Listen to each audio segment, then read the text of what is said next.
Tamajera Moore Reach, lads. Oh, Chósta go Chósta. Southern style. Georgia, Alabama, Mississippi, Louisiana. Shit. Roscoe.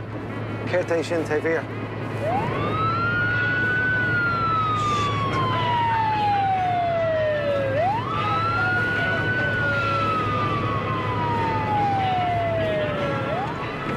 Like, lads, no big like it, no big mess up. Christ, he's coming straight up to the car, Ross. Ross. Sorry, officer. Good afternoon, sir. Afternoon, officer. I'm Corporal Rowland with Lawrence County Sheriff's Office. How are you? I'm not too bad. You got your driver's license on you, sir? Yeah, 1 second. Sorry, sir. Okay, Mr. Hector, that is? Yeah, Hector Ó. Okay. Thanks, officer. Repeat your last name one more time? It's hEochagáin. Okay. I'm from Navan. Where's that at? Navan's in Meath, County Meath's in Ireland. But I'm living in Galway, but I'm from Ireland. Okay. What brings you here? We're travelling around, me and my friends here. We're working for TG4, big channel in Ireland, and we're travelling through Georgia, all the southern states. Louisiana, Alabama, Texas, the whole lot. Okay, well, welcome to Georgia. Thank you very much, officer. Listen, I want you to drive safe, but you got to slow down. You were driving 97 miles an hour in a 45. Sorry, officer, won't happen again. Slow down for me. I want you safe. Thank you, officer. Hector USA, as you can see on screen, it's happening at the moment on TG Car, and Hector Ó is with us in studio. You're very welcome, Hector. Thanks, Owen. Thanks a million. million. That is Southern hospitality right there. Yeah, as you can see, there was a lot of pickup trucks going by, a lot of F-150s, a lot of GMCs. Welcome to Georgia, Mr. Hector. Southern hospitality, different world. And I suppose that's what we wanted to do, was give people a different slice of America. I mean, that clip there could have been 1,000,000 miles from Central Park. And 1,000,000 miles from Franuel Hall in Boston, and that's what you encounter the whole way as we meander through Georgia, Alabama, Mississippi, the whole way across. This is the map actually that you covered. 37 hours if you were to do it all in one go. Yeah. So, like, I guess Georgia is obviously where you start. That was a bit of episode 1 that we just saw. Like, there's a great sporting context to all of this because it is a religion to them. Football is a religion to people in the South, and it's college ball in particular that matters to them the most, isn't it? Yeah. I don't know what it is in the DNA of the southern states, but that little enclave, that little corner of Georgia, Alabama, Mississippi especially, are producing pound for pound some of the best new sporting talent in America, year on year, in basketball, in football, and especially in football. So I don't know why it's coming from down there. I don't know why it's so popular. I mean, on the other night's show, we were in Georgia, went to a high school where these kids have been handpicked in Wheeler High School just outside Atlanta. It's one of the top high schools for basketball in Georgia. Everyone's watching them. One child had already changed school 5 times at 16 years of age with his family, jobs, profession, accommodation, all because of the guy, how good he was at basketball. He was 16. His dream was to go to the NBA, and that's the level you're looking at. And now as we move into Alabama, it gets all about football, football, football. College sport, pound for pound, get some of the biggest ratings, pay-per-view, TV ratings for anything. I mean, the March Madness, the basketball that happens in March, tens of millions of people watching it.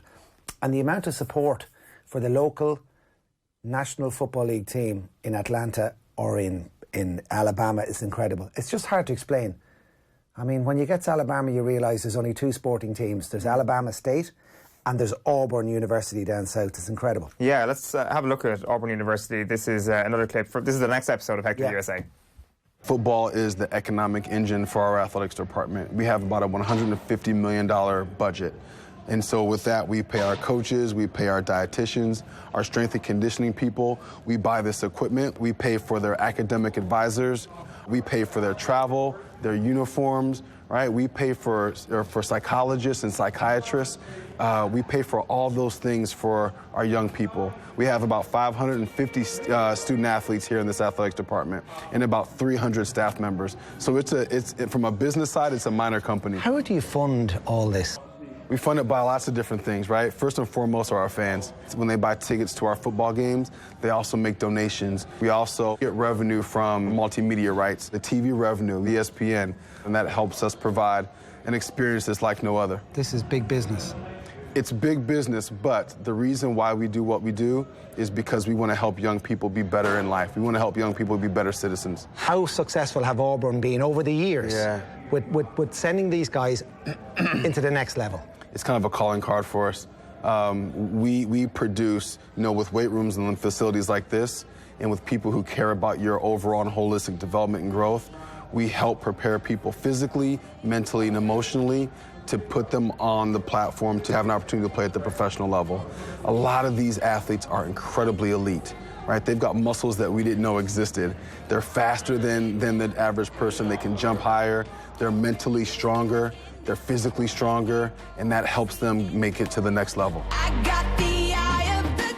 Yeah, so that's this week's episode of Hector USA. I was in Auburn at the start of this year, April, so the season's completely done. There's nothing happening in April football-wise, but yet everywhere you look is orange. What brought you to Auburn? A wedding. A mate of mine got married to a woman from Auburn, which is a great opportunity, actually, to go see a bit of the South, because this is the sort of thing that you realise that if you're going on a traditional holiday to the United States of America, what you'll get is you'll get your NBA game, you'll get your NFL game or whatever. But actually, if you want to actually see the real, mega side of US sports and what it does to kids and what they want kids to be, it's the college side of things. It is what they're doing in the Deep South, and what they're producing with these kids is absolutely out of this world. But I just couldn't get over just orange everywhere, and the season was over. Like the Airbnb we had, it was like you slept under an Auburn duvet, It's like Auburn University duvet. And the town is really small. It's a beautiful, picturesque town in southern Alabama, but it's almost like a college that's the red brick buildings are built onto the town, and this whole town has grown up with the college, and the college has just expanded.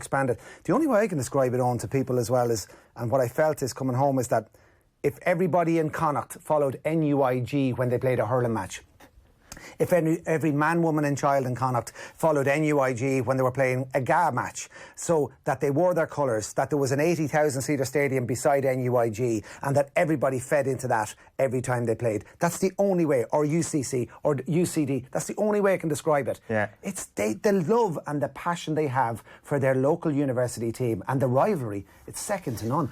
That's like $150 million per year for sport. And do you subscribe to that theory that we're just doing it for the kids, where we just want them to have a better future? It's a hugely capitalist world. Absolutely. I said, how's the whole thing funded? He said, well, first and foremost, our fans. Now, they do get 85,000 people in the stadium next door in the university, but I can tell you that dressing room and the facilities I saw in the football department, there's some wealthy donations going in from some big hitters. I mean, there's a 50-foot statue of Cam Newton as you walk in. It's like he's got a statue already to see. Yeah, it's a business. Yeah, it's a business, but isn't sport a business? It's true. And America has been the epicenter of sport business from a long time ago. But it's just it's amazing to see that the South is producing not only these college elite athletes in all sports, but that they produce the future stars of the NFL. And it's just incredible to see that, like the gymnasium, second to none. Yeah, it looks incredible. Yeah. You're meeting Carl Lewis in a couple of weeks? Couple of weeks' time. Our journey takes us through Louisiana. We're down into Texas. And in Texas, we decided to go to Houston. And then we got the phone call. It's hard when you're 6 months in preparation for this going, I wonder now who should we talk to in the Department of Athletics in Houston. Would there be any chance, we're an Irish television film crew, we're coming to Houston, would there be any chance to talk to Leroy Burrell and Carl Lewis? And then about 6 months of emails, and finally then you're staying in a motel near the University of Houston. I got up like a pig in shite that morning going, I'm about to meet one of the greatest sports people, one of the greatest athletes the world, America, probably the greatest athlete America has ever produced. Carl Lewis, and I couldn't believe it walking in. It was really warm. They were down at the track. I could see him in the distance, and I spent the day watching the future stars. I mean, it was just... So what's he doing?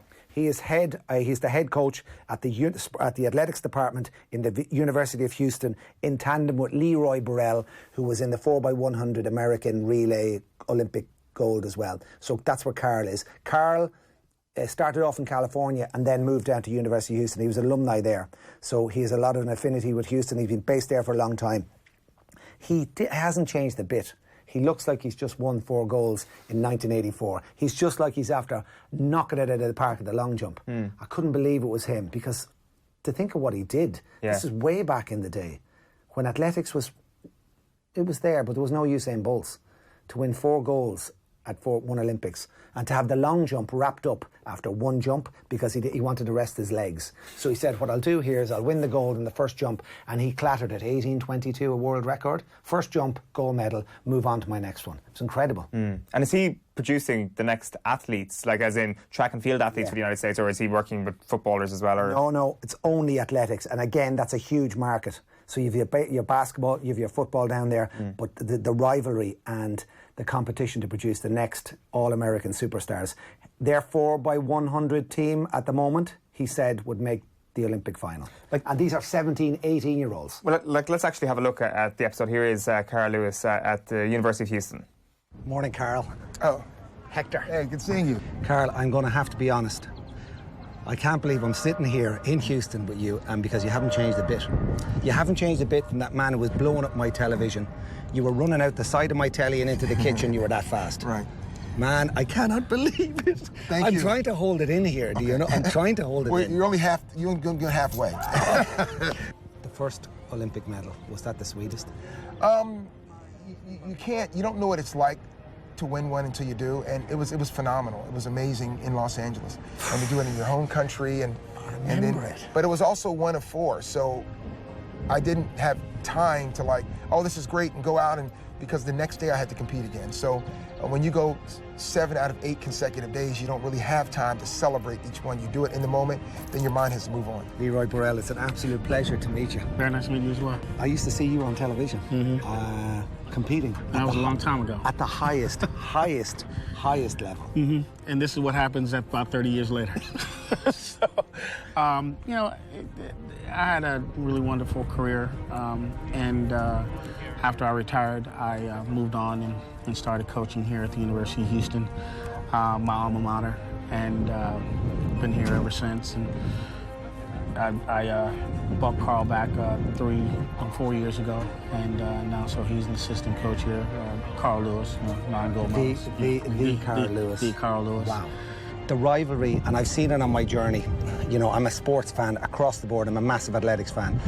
The rivalry and the money and the infrastructure in college sports down the south. I knew it was big, but I didn't know it was this big. It's quite incredible through the southern states, isn't it? Yeah, it's interesting because if you go to Tuscaloosa, Alabama, or Athens, Georgia, these places, the colleges have become so big because they're the industry in that community.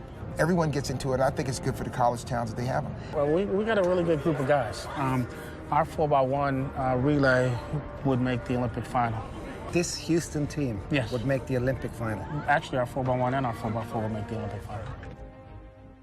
Like, when you see that, Hector, like, is it possible that, like, to even kind of argue against the notion that these absolutely world-class athletes aren't made? Like, I mean, they're obviously taking world-class talents, but they're turning them into world-class achievers because of the facilities that they have. That if somebody's in Ireland and growing up with the same talents as, say, those 4x1 runners in University of Houston, like, they've got about a fraction of a chance that they've got with this insane project that they've got going on in the south of America. Yes. I think it all goes down to finance again. I mean, they have the finances in place, they have the structure and infrastructure in place. Some of the athletes there were from the Caribbean, Trinidad and Tobago. I mean, they're scouting the whole area. They're scouting all Central America, and they're looking for it. But it's the same in baseball with the top Major League Baseball teams based in the Caribbean and then having all their scouts in Central America. It's just the conveyor belt. But just to be with Carl Lewis, man. Yeah. Carl Lewis, he looks incredible. Did you partake in any athletic endeavours while you were over there? Yeah, no, but I told him about the community games, where I was third in the community games, under 12, I was pipped 100 metre sprint. I was just one of those things, it just didn't work out for me. But I took it on the chin, it was the 100 metres, it was the pinnacle of my about how you bounced back. Sprinting career, community games. But, you know, as he said, some of our kids make the Olympic final. That's a serious achievement at 17, 18. It just shows you where sport is in that incredible place, so... Good story. What about the arm wrestling, though?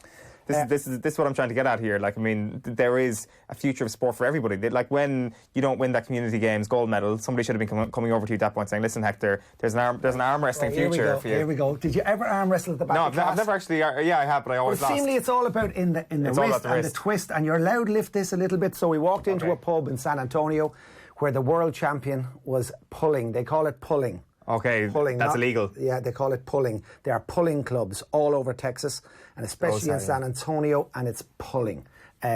$10,000 if I could beat this guy who's the world champion. You want to see the size of the biceps. He was a very cocky guy, and they were pulling clubs from all over San Antonio, full of testosterone, in a beer garden, in a pub in San Antonio. It was incredible. So a pulling club would mean something very different in Ireland. That's in episode 5 of Hector USA. Arm wrestling. So look, we wanted to touch on sport the whole way through, and it was just brilliant. Last one, Buddy Stevens, Last Chance You had the opportunity to meet him as well? Yeah, my eldest boy, Rian, who's 15, big sports fan, big Atlanta Falcons fan. When he knew his dad was going to Georgia, first thing I had to do was get him the Falcons jersey. Then he got me in about 3 years ago. He, at 13 or 14, got me into Last Chance U. He's like his daddy, likes sport. So we started sitting down watching this team in East Mississippi, in the middle of scuba in rural Mississippi, and coach Buddy Stevens, and it was one of the greatest reality sporting shows I've seen on Netflix. An incredible story of some... You've seen it, have you seen it? Well, I've dipped in and out of it. A college that rehabilitates some really, really fantastic players who have gone to big franchise clubs, have been the wrong side of the tracks, have got in trouble. The club can't manage them, the franchise can't manage them. They're in the NFL, they're about to break in, and they're sent to be rehabilitated in scuba in rural Mississippi. How could I describe scuba in Mississippi? It's like going to a village like Termafeckin in Louth. It would be like going to Crusheen in County Clare. It's not that bad, surely.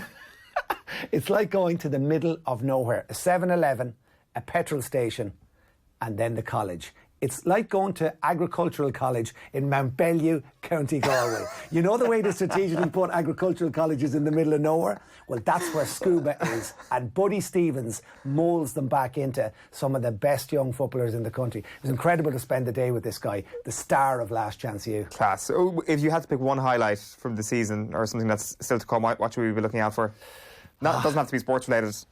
Wait till I see. Listen, I was sitting on the Mississippi. The Mississippi River was beside me. We like the Shannon. Where are you from originally? I'm from Kerry. Right. What's the biggest river in Kerry? That's a very good question, actually. The River Lown or the River Flesk or something? Yeah. Okay, we know the Shannon. We might know the Nile. The Mississippi drains a third of America. It is a super highway of business and commerce, the whole way down to New Orleans.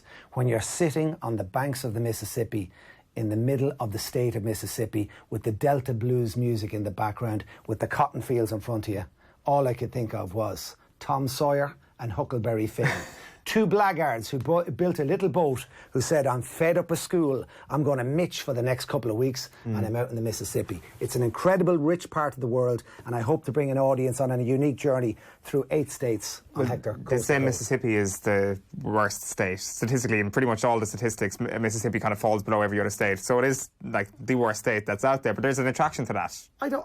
Or you disagree with that even? I don't buy into any of that. The richness comes from the people. Yeah. I love being with local people in the middle of nowhere, whether it was Siberia or Mongolia last year or rural Mississippi this year. It's only by going to meet the local people that you get a real feel for where you are. Hector USA, Thursday, 9:30? 9:30. Mass Morda Gulamakadi and Off the Ball Posse. Welcome back from Japan. Good to see you in one piece. Thanks a million, Hector Ó. Fáilte